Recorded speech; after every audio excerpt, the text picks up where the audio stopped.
नमस्कार दोस्तों, मैं अंकित आपका अपने परिवार ड्रीम एकेडमी प्रतापगढ़ में एक बार पुनः स्वागत करता हूं।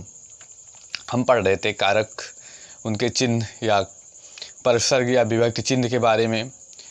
हमने चर्चा कर ली कौन कौन से होते हैं, कितने प्रकार के होते हैं, इन सब की चर्चा कर ली। कितने प्रकार के, तो 8 प्रकार के। किशोरी प्रसाद या संस्कृत भाषा या मूल भाषा में कितने होते हैं, तो 6 होते हैं।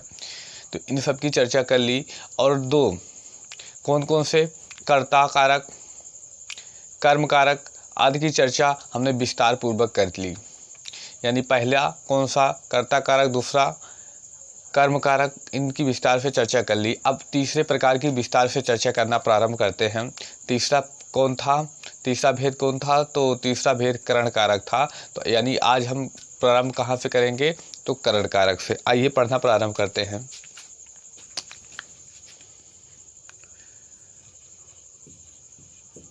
करण कारक यानी तीसरा प्रकार कौन सा होगा, तो करण कारक। यानी हम इसकी किसकी चर्चा करेंगे, करण कारक की। किसकी चर्चा करने वाले हैं, तो करण कारक की। तो देखिए करण का अर्थ क्या होता है, तो सबसे पहले जान लिया जाए। तो करण का अर्थ क्या होता है, तो साथ ही एक तरफ समझ लें। करण का अर्थ क्या होगा, तो साथ। यहीं से परिभाषा कुछ ऐसे बनती है, वह साधन जिसके द्वारा क्रिया पूरी होती है, अर्थात हम कह सकते हैं जिसके जरिए कोई काम हो जाता है। थोड़ा सा हम समझें, जैसे राम कलम से लिखता है, तो राम कलम से लिखता है। कलम जिसके द्वारा कार्य किया जा रहा है, यहाँ कलम के जरिए कार्य किया जा रहा है। तो पहले हम इसकी परिभाषा लिख लें, जब एग्जाम्पल की चर्चा हम कर लेंगे तो बहुत अच्छे से ये समझ में आ जाएगा। तो यानी सबसे पहला काम हम करते हैं, परिभाषा नोट करते हैं। तो परिभाषा इसकी क्या होगी, तो हमने चर्चा कर ली, वह साधन जिसके द्वारा क्रिया पूरी होती है, अर्थात जिसके जरिए कोई कार्य पूरा होता है। लिख लें इसको, क्या है, वह साधन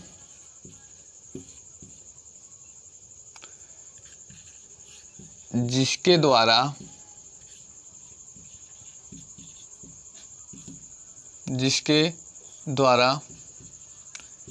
क्रिया पूरी होती है, अर्थात क्या होगा, तो अर्थात होगा जिसके जरिए कोई कार्य पूरा किया जाता है, या जिसके द्वारा कोई कार्य पूरा किया जाता है, जरिए कोई कार्य पूरा किया जाता है, वहाँ करण कारक होता है। थोड़ा यहाँ से कम समझ में आ रहा होगा, लेकिन जब इसकी एग्जाम्पल की चर्चा कर लेंगे तो बहुत अच्छे से समझ में आ जाएगा। थोड़ा सा यहाँ पर ध्यान दीजिए, आप वीडियो को स्किप मत कीजिए, पहले कुछ पढ़िए तब समझिए, देखिए क्या है इसमें। अगर समझ में आए तो फिर हम कह रहे हैं बिल्कुल समझ में आएगा। अगर हाँ कोई प्रॉब्लम होती है तो हमें बताइए। अगर नहीं भी समझ में आता तो हमारे चैनल को मत शेयर करिए, हमारी इस वीडियो को डिसलाइक कर दीजिए, इसमें मुझे कोई आपत्ति नहीं, लेकिन पहले समझिए, क्योंकि यहाँ पे बहुत पेपर में पूछा जाने वाला प्रश्न है और यहाँ पे बच्चे बहुत गलती कर देते हैं। आइए अब इसकी चर्चा करें। इसमें कौन सा विभक्ति चिन्ह होता है, हमने चर्चा कर ली थी, लेकिन एक बार यहाँ फिर से चर्चा कर लेते हैं। विभक्ति चिन्ह या परसर्ग चिन्ह कहते हैं, हम इसको लिख लेते हैं परसर्ग चिन्ह। तो हमने क्या की चर्चा की थी, कर्ता ने कर्म को करण से, या इसका क्या होगा, से, या कह सकते हैं के द्वारा, या द्वारा आएगा। अब यहाँ से चर्चा हमने कर ली थी इन सब के बारे में। अब थोड़ा हम इसके एग्जाम्पल जब पढ़ेंगे तब बहुत आसानी से समझ में आ जाएगा। आइए पहले हम एग्जाम्पल की चर्चा कर लें। एग्जाम्पल क्या है, राम कलम से लिखता है। क्या है, राम कलम से लिखता है। देखिए यहाँ क्या है, राम लिख रहा है, लिखता है, या काम किसके द्वारा पूरा हो रहा है, तो कलम के द्वारा या कलम के जरिए कार्य किया जा रहा है। और इसमें देखिए से आया भी है, सारे नियम काम कर रहे हैं। देखिए वह साधन जिसके द्वारा क्रिया की पूर्ति होती, क्रिया क्या है, लिखना। लिखना किससे पूरा हो रहा है, तो कलम से। और अथवा लिखा है क्या है, जिसके जरिए कोई कार्य किया जाए, यानी लिखा जा रहा है के जरिए, कलम के जरिए। या देखिए यहाँ पर से आया, सर्ग आया, यानी थोड़ा सा समझ में आया होगा। एक एग्जाम्पल और चर्चा करते हैं। रवि ईमेल के द्वारा, रवि ईमेल के द्वारा फोटो भेजता है, फोटो भेजता है। देखिए यहाँ पर क्या है, रवि ईमेल के द्वारा फोटो भेजता है। देखिए यहाँ पर भेजना क्रिया है, पूरा हो रहा है किसके द्वारा, तो ईमेल के द्वारा पूरा हो रहा है। यानी पूरा किसके द्वारा हो रहा है, ईमेल के द्वारा, यानी साधन भी मिल रहा है और किसी के जरिए कार्य हो रहा है। कौन सा जरिया है, तो ईमेल। और यहाँ देखिए के द्वारा भी आया है, यानी सारे नियम फॉलो कर रहे हैं। ईमेल के द्वारा फोटो भेजता है। या और बात की जाए, देखिए भीड़ के कारण समस्या उत्पन्न हुई।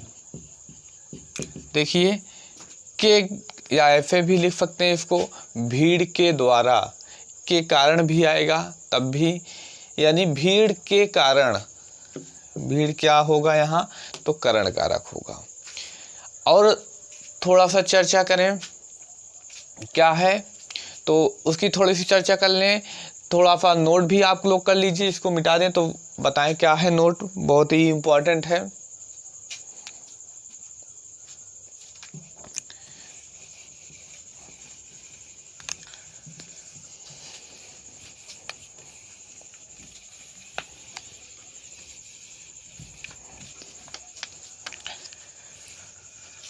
देखिए क्या है, क्या कहता है, नोट करने वाली बात कौन सी है, तो नोट करने वाली बात यहाँ पर है विकलांगता। अगर विकलांगता की कहीं बात की जाए, नोट कर लीजिए, विकलांगता में भी करण कारक होता है। विकलांगता में कैसे करण कारक होता है, कुछ नया सीखने को मिला, आपने इससे पहले पढ़ा होगा तो हमें कमेंट करके ज़रूर बताइए कि आपने इस बिंदु को भी पढ़ रखा है। अगर नहीं पढ़ा तो वीडियो को लाइक ज़रूर कर दीजिए, क्योंकि आपको मेरे द्वारा एक नई चीज़ पढ़ने को मिल रही है। क्या है, तो विकलांगता में भी करण कारक होता है। जैसे वह पैर से लंगड़ा है, वह पैर से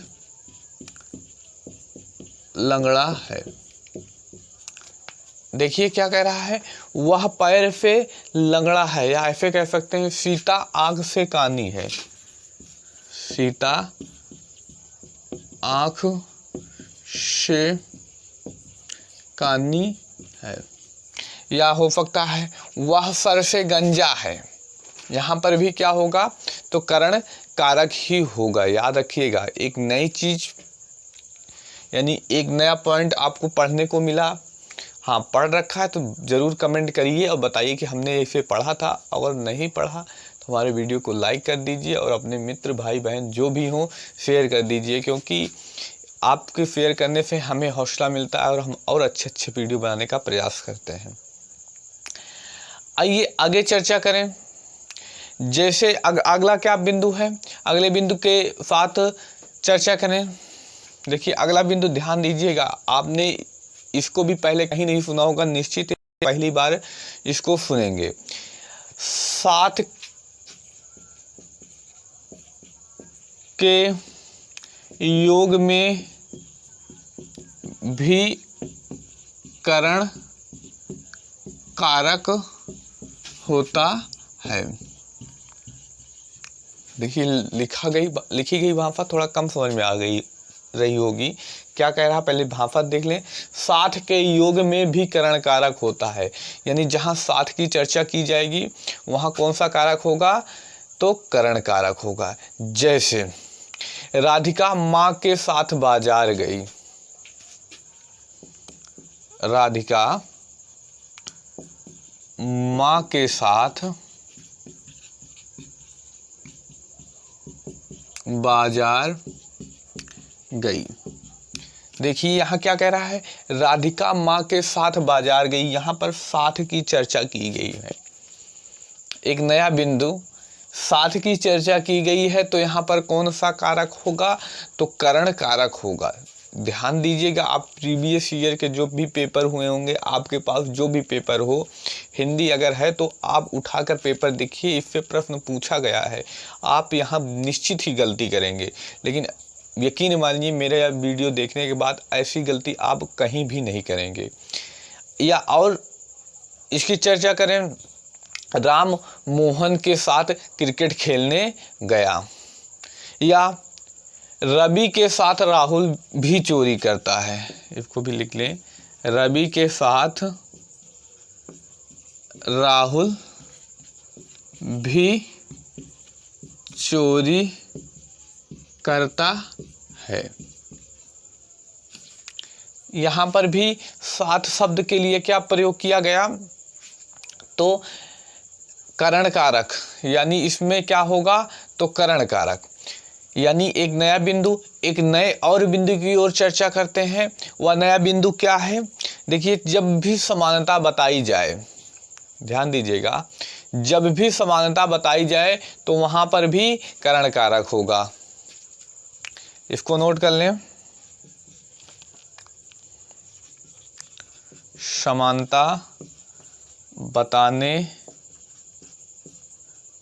वाले वाक्य में भी करण कारक होता है। क्या कह रहा है, तो समानता बताने वाले वाक्य में भी करण कारक होता है। थोड़ा सा यहाँ कम समझ में आया होगा। जब किसी वस्तु में समानता बताई जाए, असमानता कितने लोगों में बताई जाएगी, 2 लोगों में, तो या तुलना की जाए, ऐसा भी कह सकते हैं, तो वहां पर क्या होगा, तो करण कारक होगा। जैसे प्रदीप के समान हेमंत चतुर है। देखिए यहां पर क्या कह रहा है, प्रदीप के समान हेमंत भी चतुर है। देखिए यहाँ पर 2 लोगों में समानता बताई जा रही है या तुलना की जा रही है कि प्रदीप के समान हेमंत भी क्या है, तो चतुर है। या कह सकते हैं सुमित के साथ गौरव भी समझदार है। अगला क्या है, सुमित के साथ गौरव भी समझदार है। क्या है, सुमित के साथ गौरव भी समझदार है। एक और महत्वपूर्ण बिंदु बचता है। आपने इन बिंदुओं की चर्चा सुनी भी होगी, लेकिन अब जिस बिंदु की बारे में हम चर्चा करने वाले हैं, आपने वह बिंदु निश्चित ही नहीं सुना होगा। यह बिंदु निश्चित ही अपने मित्र भाई बहन में शेयर कीजिए, क्योंकि जो आगामी परीक्षाएं हैं उनमें यह गलती उनसे बिल्कुल भी ना हो। आइए क्या है वह बिंदु, उसकी चर्चा करें।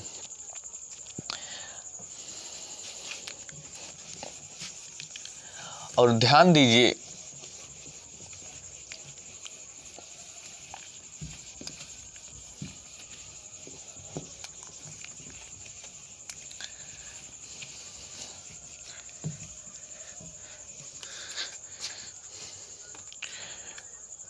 कुछ लोग ऐसे भी होते हैं जो वीडियो को पूरा नहीं देखते, स्किप कर देते हैं। लेकिन याद रखिएगा, मैं जो पढ़ा रहा हूँ पूरे यूट्यूब में आप देख डालेंगे, ऐसा वीडियो पूरे यूट्यूब में नहीं मिलेगा। क्योंकि ऐसे वीडियो बनाने में बहुत ही मेहनत पड़ती है।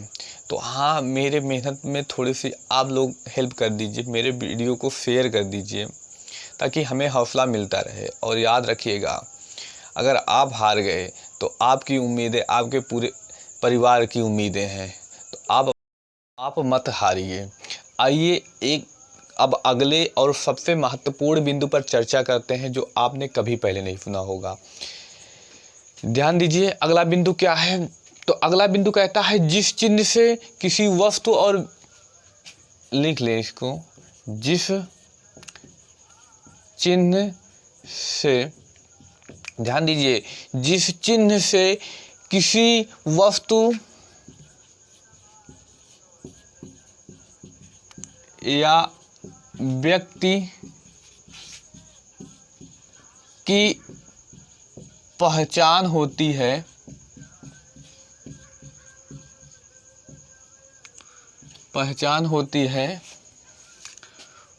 वहाँ करण कारक होता है। क्या कह रहा है? जिस चिन्ह से किसी वस्तु या व्यक्ति की पहचान होती है, वहाँ करण कारक होता है। थोड़ा अभी कम समझ में आया होगा, लेकिन एग्जाम्पल के बाद बहुत अच्छे से समझ में आएगा।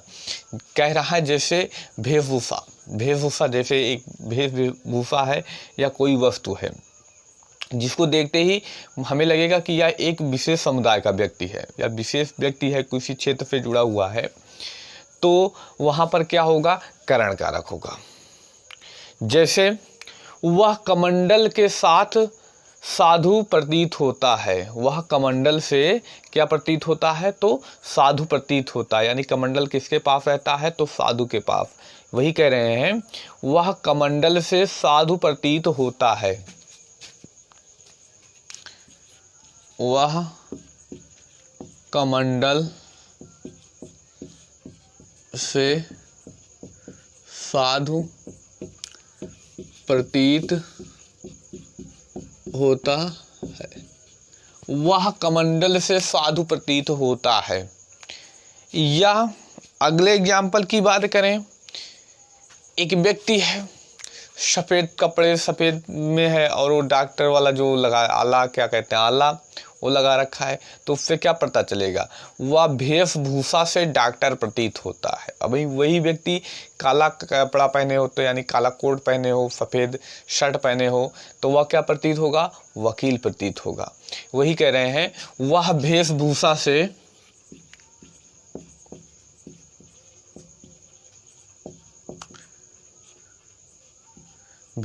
से डॉक्टर प्रतीत होता है। वह वेशभूषा से क्या प्रतीत होता है? तो डॉक्टर प्रतीत होता है। अगला एग्जाम्पल की बात करें, तो जैसे मैं अपनी या किसी और की बात करें, तो राहुल गोत्र से क्षत्रिय प्रतीत होता है। क्षत्रिय प्रतीत होता है। उम्मीद करते हैं या समझ में आ गया होगा। अब हम चलते हैं अगले प्रकार। अगला प्रकार कौन सा होगा? तो संप्रदान, यानी संप्रदान की चर्चा करेंगे, यानी संप्रदान कारक की चर्चा करेंगे। आइए चर्चा करते हैं संप्रदान कारक की।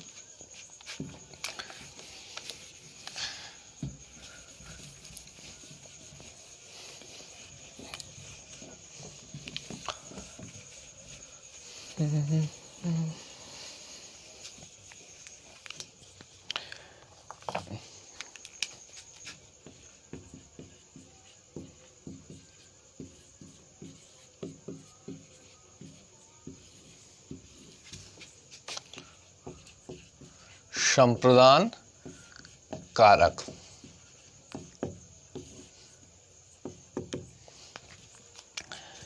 संप्रदान, देखिए संप्रदान का अर्थ क्या होता है। अगर बात की जाए संप्रदान के शाब्दिक अर्थ के बारे में, तो संप्रदान का शाब्दिक अर्थ होता है देना। अब दिया किसको जाएगा, तो यहीं से परिभाषा बना लें। जिस वाक्य से ऐसा प्रतीत हो कि किसी प्राणी या वस्तु के हित के लिए कुछ किया गया हो या उनको कुछ दिया गया हो, तो वहाँ पर क्या होता है, तो संप्रदान कारक होता है। देखिए संप्रदान का अर्थ पता है तो यहाँ से उसकी परिभाषा भी पता चल जा रही है। संप्रदान का अर्थ क्या होगा, देना। तो यानी कैसे, यहीं से परिभाषा बनेगी, तो जिस वाक्य के माध्यम से यह प्रतीत हो कि किसी प्राणी या मनुष्य के लिए कुछ किया गया हो या उनके हित के लिए कुछ किया गया हो या उनको कुछ दिया गया हो, तो वहाँ पर क्या होगा, संप्रदान कारक होगा। इसकी परिभाषा नोट कर लें। जिस वाक्य के माध्यम से यह प्रतीत हो कि किसी मनुष्य, ध्यान दीजिएगा, किसी मनुष्य या प्राणी के हित के लिए कुछ किया गया हो या उनको कुछ दिया गया हो,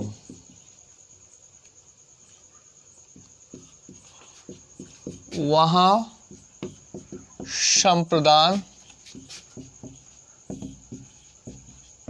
कारक होता है। वहाँ क्या होता है, तो संप्रदान कारक होता है। जैसे अब एग्जाम्पल की बात करें, आदित्य रूपा के लिए फल लाया, क्या है एग्जाम्पल, तो उदाहरण की चर्चा कर लें तो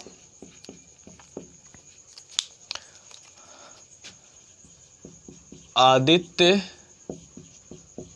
रूपा के लिए फल लाया। देखिए संप्रदान में चर्चा भी कर ली गई और इसका परसर्ग भी होता है को के लिए, इससे भी पहचान कर लेंगे।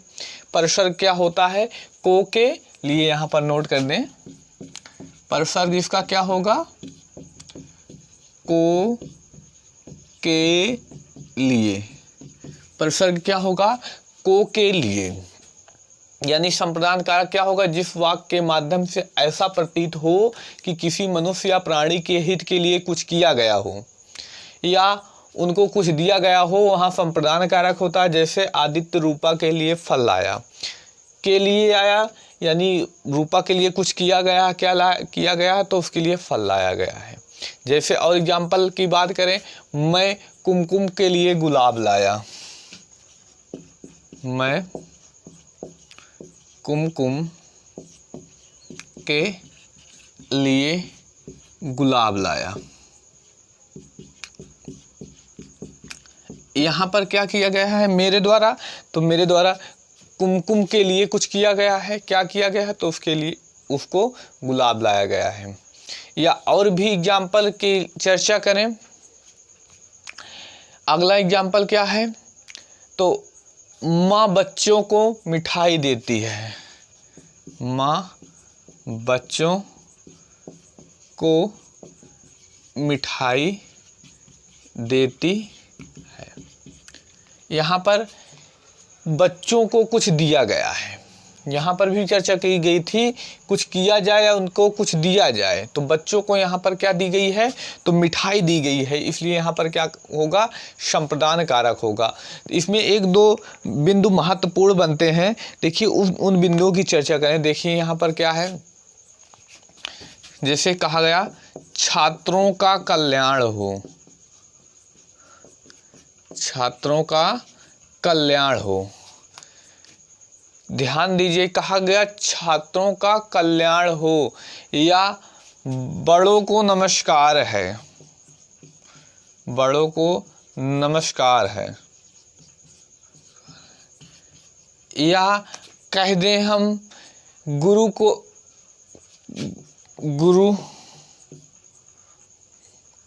को प्रणाम है। देखिए तीनों वाक्य बहुत ही इससे अलग बन गए। एक नए बिंदु की चर्चा कर रहे हैं यहाँ पर। देखिए यहाँ से वह नया बिंदु क्या है, वह नया बिंदु क्या है, तो ध्यान दीजिए, अगर किसी को आशीर्वाद दिया जाए या किसी को सम्मान में कुछ बोला जाए तो वहाँ पर भी क्या होगा, संप्रदान कारक होगा। किसके लिए, तो आशीर्वाद के लिए या सम्मान का प्रयोग होने पर संप्रदान कारक ही होता है।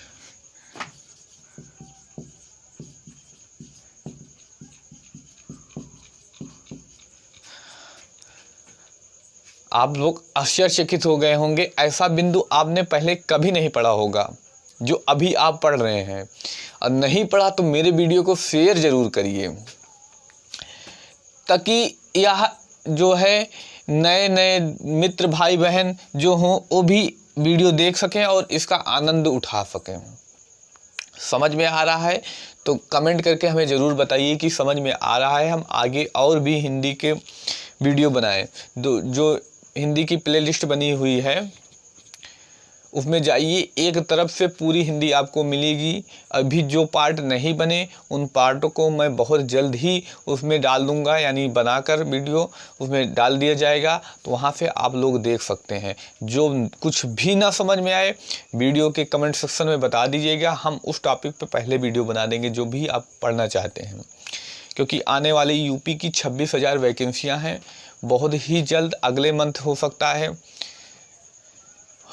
ऑनलाइन होने लगे फॉर्म, तो उसकी तैयारी में जुट जाइए। और हिंदी एक महत्वपूर्ण विषय है, याद रखिएगा। पिछले वर्ष का पेपर उठा के देखिए, अगर मैथ से 19-20 क्वेश्चन, लेकिन हिंदी से 35 से लेकर 37 से 40 तक क्वेश्चन आ चुके हैं। तो हिंदी मैथ से भी ज़्यादा इम्पॉर्टेंट है, तो इसको आप हल्के में मत लीजिए। आइए एक और बिंदु पर चर्चा करें। वह बिंदु क्या है, इसको मिटा दें।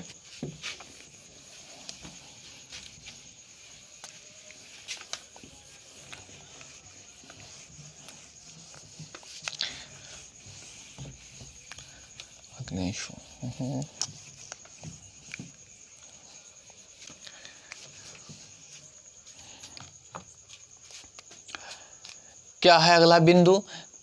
अगला बिंदु चर्चा करने से पहले हम उसके एग्जाम्पल की चर्चा कर लें, तो वहाँ से जो हम लिखेंगे उसका मतलब आपको समझ में अच्छे से आ जाएगा।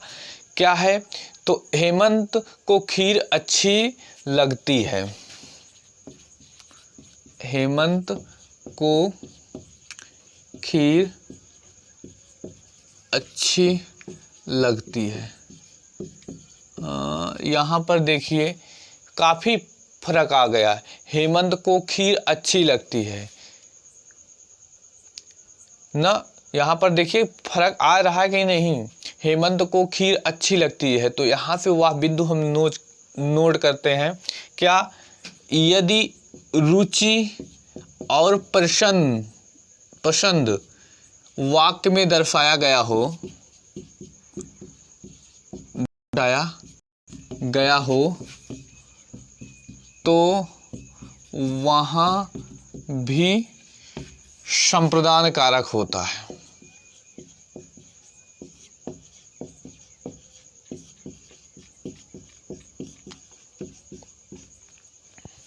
तो वहाँ भी क्या होगा, तो संप्रदान कारक होगा। अब संप्रदान कारक से जितने भी महत्वपूर्ण बिंदु बन सकते थे हमने उनकी चर्चा कर ली। अगला बिंदु यानी अगला कारक कौन सा है, कारक का भेद, तो अपादान कारक है। यानी अब हम चर्चा करेंगे किसके बारे में, तो अपादान कारक की चर्चा करेंगे। और याद रखिएगा, अगर कुछ नया बिंदु सीखने को मिल रहा है तो हमें ज़रूर बताइएगा। आइए अगले भेद पर चर्चा करते हैं। तो कौन सा अगला भेद है? अपादान कारक।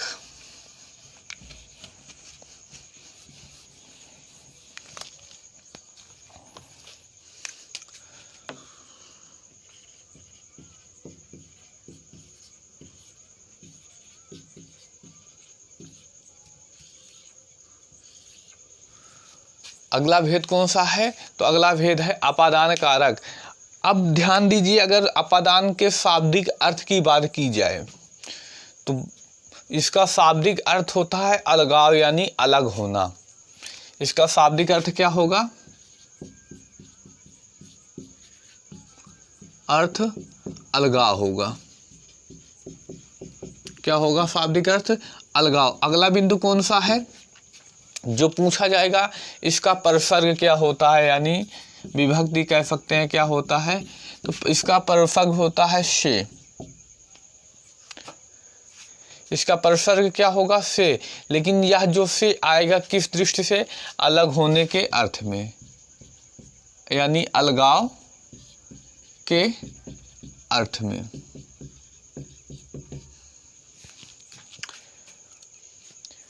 अब हम इसकी परिभाषा की चर्चा करें तो क्या होगी परिभाषा इसकी?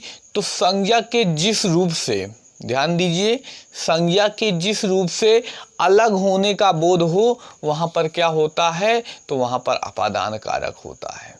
इसकी परिभाषा नोट कर लें।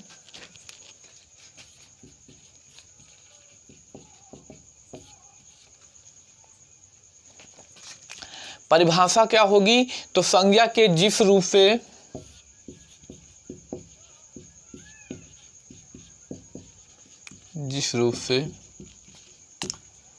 क्या होगा? संज्ञा के जिस रूप से अलग होने का बोध हो, या कह सकते हैं अलगाव का बोध हो,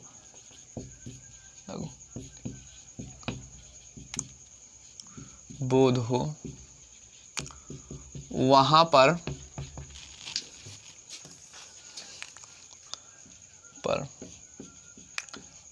अपादान कारक होता है। संज्ञा के जिस रूप से अलग होने का बोध हो वहां क्या होगा? तो वहां अपादान कारक होगा। जैसे वृक्ष से पत्ते गिरते हैं या पेड़ से पत्ते गिरते हैं। क्या है? वृक्ष से पत्ते गिरते हैं। देखिए यहाँ वृक्ष से पत्ते क्या हो रहे हैं? तो अलग हो रहे हैं। या बंदर छत से कूद गया। क्या है? बंदर छत से कूद गया। यहाँ पर ध्यान दीजिए, क्या है? बंदर छत से कूद गया। समझ में आ रहा है? तो बताइए, बंदर छत से कूद गया, या कहा जाए मोहन घर से बाजार गया। यहाँ पर क्या है? मोहन घर से बाजार गया। यहाँ घर से अलग कौन हो रहा है? मोहन। यहाँ पर क्या होगा? तो यहाँ पर अपादान कारक होगा। जैसे और एग्जाम्पल की चर्चा करें, हिमालय से गंगा निकलती है। हिमालय से गंगा निकलती है। यहाँ पर देखिए गंगा कहाँ से अलग हो रही है? तो हिमालय से। कहाँ से?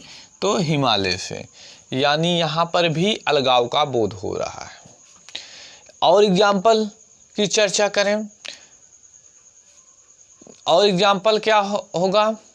जैसे रीमा साइकिल से गिर गई। क्या होगा अगला एग्जाम्पल? रीमा साइकिल से गिर गई। देखिए साइकिल से क्या हो गया? अलग हो गया। और एक बिंदु की चर्चा करें, यदि तुलना की जाए, ध्यान दीजिएगा, तुलना की जाए तो वहाँ पर भी अपादान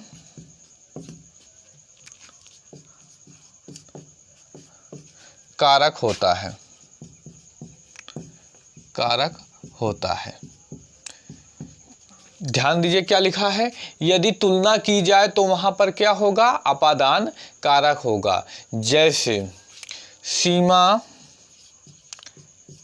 रीमा से अच्छी है, रीमा से अच्छी है।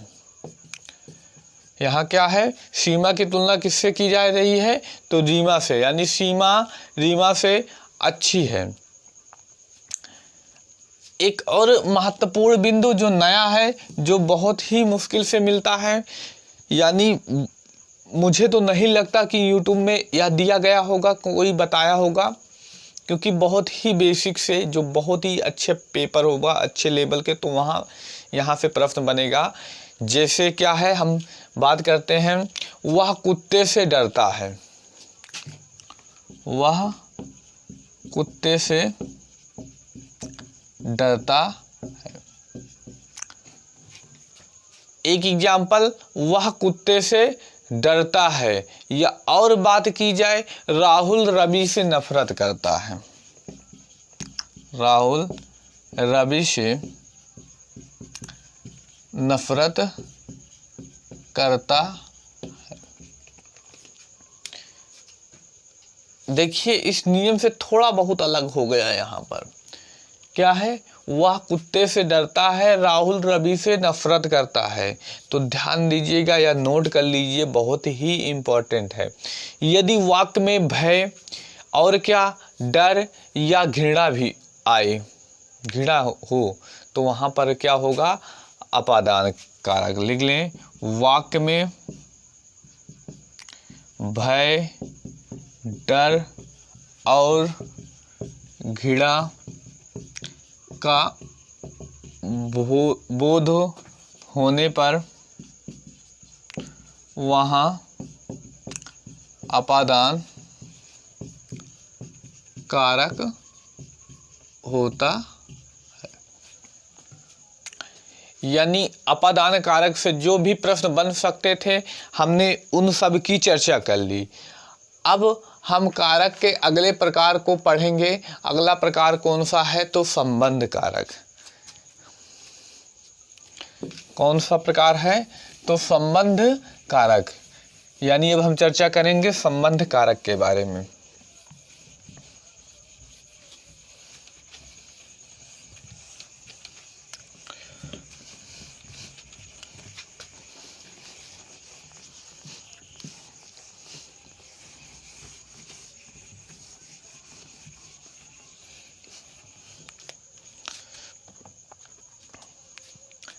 यानी हम किसकी चर्चा करेंगे अब, तो अब हम चर्चा करेंगे संबंध कारक के बारे में।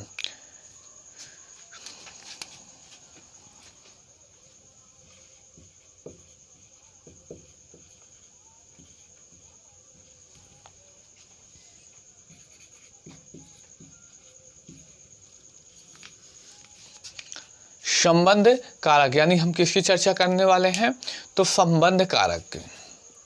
ध्यान दीजिए, संबंध कारक में पहली प्रश्न यहीं पर बनेगा, संबंध का परसर्ग क्या होता है, का, की, के। का, की, के, का, इन सबका में परसर्ग यही पाया जाता है। यानी संबंध कारक में परसर्ग क्या पाया जाएगा, का, की, के।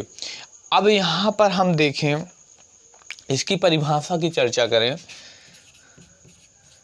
परिभाषा की चर्चा करें।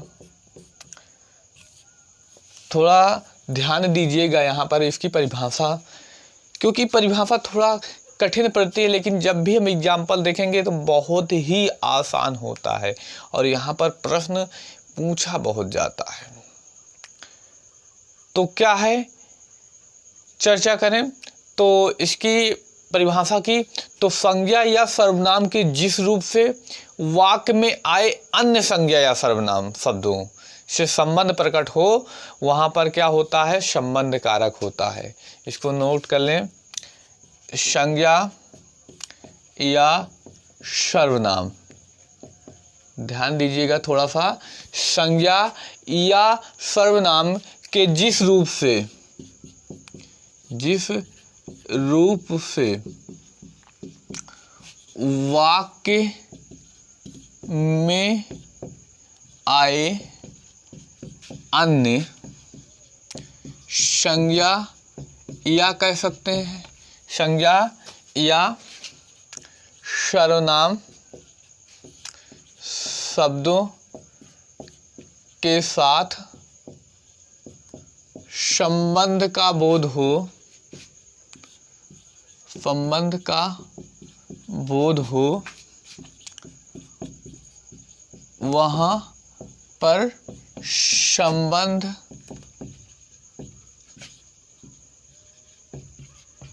कारक होता है।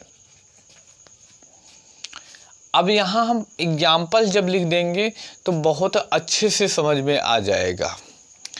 जैसे राधिका का भाई खिलाड़ी है, क्या है एग्जाम्पल, तो राधिका का भाई खिलाड़ी है। भाई संज्ञा होगा, राधिका भी संज्ञा होगी। इनका संबंध कौन बता रहा है, का शब्द बता रहा है, यानी यहाँ पर क्या होगा, तो संबंध कारक होगा। जैसे रमेश की माताजी बीमार हैं, रमेश की माताजी बीमार हैं। रमेश की माताजी बीमार है, रमेश और माताजी का संबंध कौन बता रहा है, तो की। या ऐसे लिख सकते हैं, मेरा मित्र दिल्ली में रहता है। मेरा शब्द भी यहाँ देखिए संबंध बता रहा है, मेरा मित्र, मेरा मित्र दिल्ली में रहता है। तो मेरा शब्द भी, ध्यान दीजिएगा, यही शब्द नहीं जो 3 लिखे गए हैं, 3 प्रसर्ग लिखे गए हैं, या 1-2 और होते होंगे, उन वही और भी जो प्रसर्ग आएंगे, यानी प्रसर्ग जैसे व्यवहार करेंगे। जैसे यहाँ पर देखिए, मेरा मित्र, यहाँ पर संबंध बता रहा है। या ऐसे कह सकते हैं, यह राम की पुस्तक है, यह राम की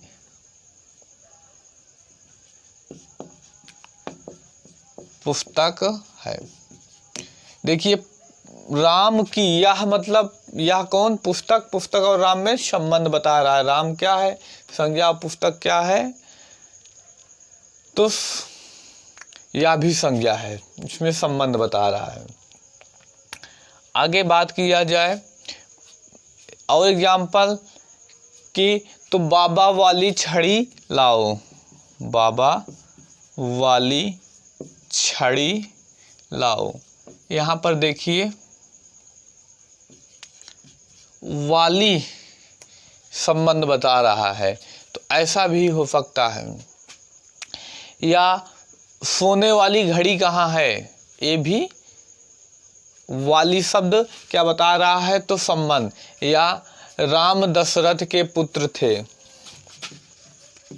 राम दशरथ के पुत्र थे। उम्मीद करते हैं यह संबंध कारक आपको समझ में आ गया होगा। इसमें और ऐसे कोई बिंदु नहीं जो अलग से हों, हालांकि ये पूछे काफ़ी ज़्यादा जाते हैं। आइए अब अगला प्रकार, संबंध। उसके बाद कौन सा बचता है, अधिकरण कारक। यानी अब हम चर्चा करेंगे अधिकरण कारक की। और यहाँ पे बहुत ही इम्पोर्टेंट, अभी तक जितने भी कारक आपने पढ़ा सबसे इम्पोर्टेंट अब पढ़ने चल रहे हैं।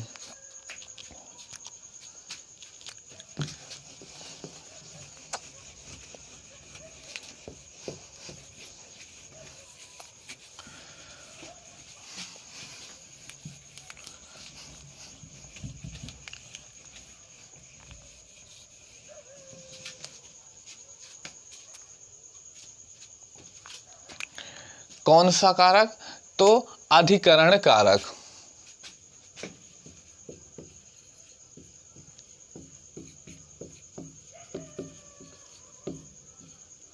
यानी किसकी चर्चा करेंगे? तो अधिकरण कारक की हम चर्चा करेंगे। पहला यहीं से प्रश्न, इसमें परसर्ग क्या होता है? परसर्ग क्या होता है? में पर। और अगर पूछ लिया जाए कि इस अधिकरण का अर्थ क्या होगा, शाब्दिक अर्थ, तो इसका शाब्दिक अर्थ होता है आधार यानी बेस। यानी अब हम इसके प्रश्न की परिभाषा की चर्चा करें तो इसकी परिभाषा क्या होगी? तो ध्यान दीजिए, संज्ञा या सर्वनाम के जिस रूप से, ध्यान दीजिए, संज्ञा या सर्वनाम के जिस रूप से क्रिया के होने के स्थान व समय का बोध हो। यानी संज्ञा और सर्वनाम जो हो ऐसा पता चले कि यह किस स्थान पर हुआ है या किस समय हुआ है, वहाँ पर क्या होता है? अधिकरण कारक। जिसकी परिभाषा नोट कर लें।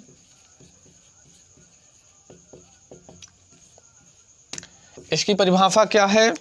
तो संज्ञा या सर्वनाम के जिस रूप से, संज्ञा या सर्वनाम के जिस रूप से क्रिया के होने का समय,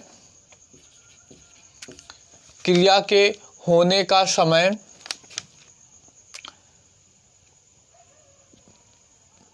या और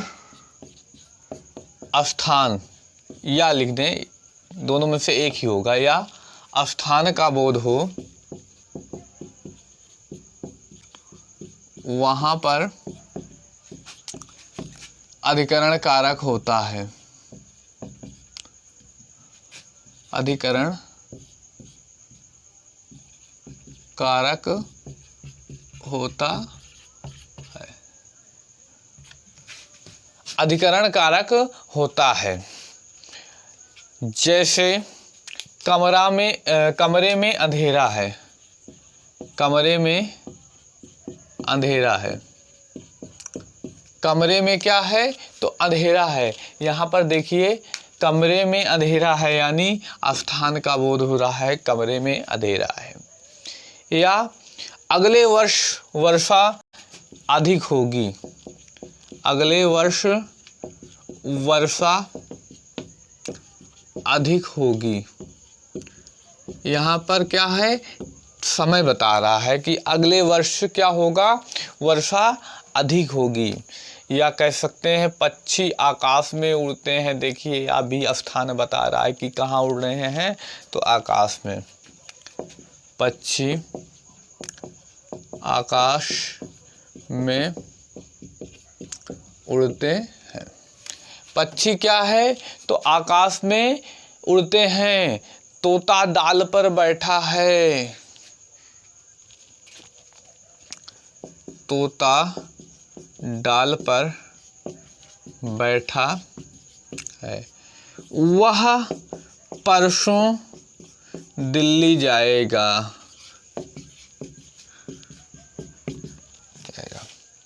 इसमें एक बिंदु आता है, क्या है? तो कवियों में कालिदास श्रेष्ठ हैं। ये पहले इसको हम नोट कर लें, तो इसमें जो बिंदु होगा उसकी चर्चा करेंगे। कवियों में कालिदास श्रेष्ठ हैं।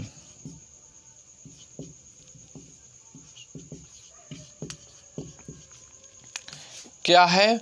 तो कवियों में कालिदास जी श्रेष्ठ हैं। तो ध्यान दीजिएगा, जब किसी समूह में एक व्यक्ति को श्रेष्ठ बताया जाए या बुरा बताया जाए, ध्यान दीजिएगा, समूह में बात की जाए, दो व्यक्तियों के बीच में तुलना करना और श्रेष्ठ बताना, यानी समूह में श्रेष्ठ बताना अलग है। तुलना दो व्यक्तियों में की जाती है, समूह में श्रेष्ठ बताना यानी बहुत सारे लोगों में एक बताना, एक अलग बताना, या एक बुरा या एक अच्छा, यानी उन सब समूह में से कुछ अलग बताना। या जब ऐसी स्थिति होगी तो वहाँ पर क्या होगा? अधिकरण कारक। जैसे लिख ले, जब समूह में एक को अलग बताया जाए, बताया जाए तो वहाँ कौन सा कारक होगा? तो अधिकरण कारक होगा।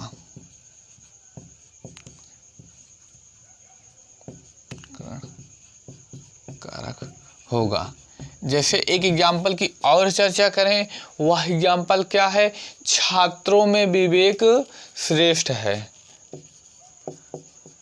छात्रों में विवेक श्रेष्ठ है।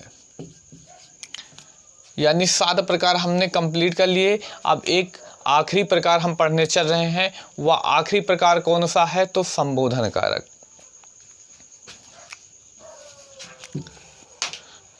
अगला प्रकार कौन, यानी आखिरी प्रकार कौन सा है? तो संबोधन कारक। यानी चर्चा करेंगे तो संबोधन कारक।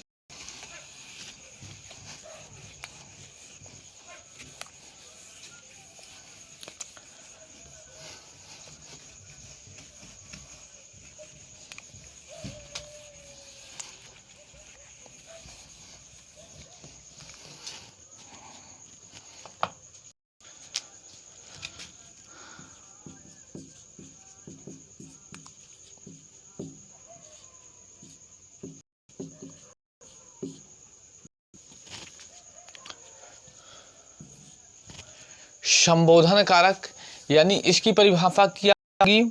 तो ध्यान दीजिए, जिस संज्ञा के द्वारा किसी को पुकारने, सावधान करने या संबोधन करने का बोध हो, वहां पर क्या होगा? संबोधन कारक होता है। तो ध्यान दीजिए, इसकी परिभाषा क्या होती है? परिभाषा क्या होगी इसकी? नोट करें। तो परिभाषा इसकी क्या होगी? जिस संज्ञा पद के द्वारा, संज्ञा पद के द्वारा किसी को पुकारने,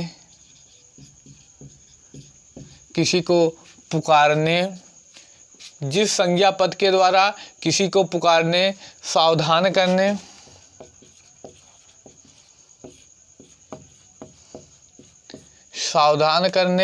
या संबोधन करने के लिए प्रयोग किया जाए, संबोधन करने के लिए प्रयोग किया जाए, वहाँ पर संबोधन कारक होता है। ध्यान दीजिएगा, इसमें विस्मयादि बोधक चिन्ह यानी ये वाला चिन्ह हमेशा लगा मिलेगा। विस्मयादि बोधक चिन्ह हमेशा मिलेगा। जैसे हे ईश्वर आप मेरी रक्षा कीजिए, हे ईश्वर आप मेरी रक्षा कीजिए। क्या है? हे ईश्वर आप मेरी रक्षा कीजिए। या हाय राम ये क्या हो गया, हाय राम ये क्या हो गया। यानी यहाँ पर भी क्या होगा? संबोधन कारक। या एक आप मोदी जी का भाषण सुनते होंगे तो वहाँ पर हमेशा मोदी जी क्या बोलते हैं? भाइयों और बहनों। यानी ये शब्द सुनते ही मोदी जी की याद आ जाती है। क्या? भाइयों एवं बहनों। यहाँ पर भी क्या होगा? भाइयों एवं बहनों। मेरे वीडियो को शेयर करो। एक अच्छा एग्जाम्पल याद आता है। ये ऑफलाइन क्लास जब पढ़ा रहे थे तब वहाँ एक विद्यार्थी के द्वारा कमेंट किया गया था, कुछ ऐसे था, हे नाथ, हे नाथ, देखिए यहाँ पर क्या, हे नाथ, विस्मयादि बोधक आ रहा है, हे नाथ मैंने आपके कहने पर या मोल लिया, गुलाब डे पर कुमकुम को गुलाब दिया। उम्मीद करते हैं आपको यह मेरा वीडियो समझ में आया होगा। अब मिलते हैं अगले क्लास में एक नए टॉपिक के साथ, क्योंकि यह टॉपिक तो समाप्त हो चुका है। अगर मेरा यह वीडियो पसंद आया तो मेरे चैनल को लाइक, सब्सक्राइब और शेयर कीजिए, और सब्सक्राइब कर लिया है तो मेरे वीडियो को अपने भाइयों, बहनों और अपने रिश्तेदारों, जो कोई भी हों, जो भी तैयारी करते हों वनडे एग्ज़ाम की, उनको शेयर कीजिए ताकि वो भी इस वीडियो का फ़ायदा उठा सकें। मिलते हैं अब अगले क्लास में एक नए टॉपिक के साथ। धन्यवाद।